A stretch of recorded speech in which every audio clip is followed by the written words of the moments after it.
बेथ' आंनि फार्स्ट नङा फिफ्थ आरो बे फिफ्थ जेनेरेल इलेक्सन एमएलए खेबनै आरो काउन्सिलावबो खेबनै जाहैबाय नैबे थार्डनि जाहैगोन आरो बेनिखायनो फिफ्थ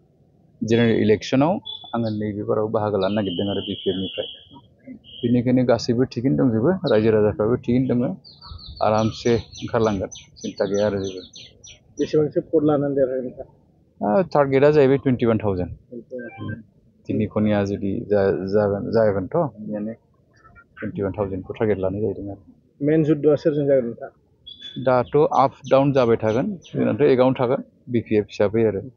एकाउन्ट थाहैगोन बाद बाखि बे मोननैजों आप डाउन जालायबाय थागोन गावसिनि खोथासै आरो बिसा बुंनांगौ जेबो गैला दारांगाजुलि हिसाबै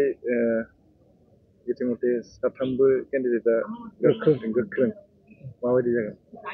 बेथ' दारांगाजुलिनाव बिसेसकै दिनैसिमथ' आरो बिजेपिआबो देरहाफेराखै थांनाय बाराव बिपिएफनो देरहादों आरो थांनाय बारावथ' आंहाबो टिकेटबो मोनाखिसै आरो बेनिखायनो आंथ' दिनैसिम खेबब्रैयानो जाहैबाय आरो गेलेनाया काउन्सिल आरो एमएलए बेनिखायनो दारांगाजुलियाव आंनि थाखाय जेबो समस्या गैया आरो थांनाय 16 इयार्स आरो थांनाय बोसोरबायाव जुदिबा एमएलए हिसाबै गैया काउन्सिलरबो गैया होमब्लाबो डेभेलपमेन्ट जितु एक्टिभिटिस बे कन्टिनिउ जादों रायजोनि गेजेराव हाबदों टाच खालामदों मा खालामनाया गाहाम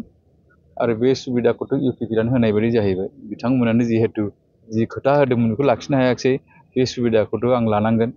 बेनिखायनो बे हिसाबै आङो देरहानाया खासथांखा आरो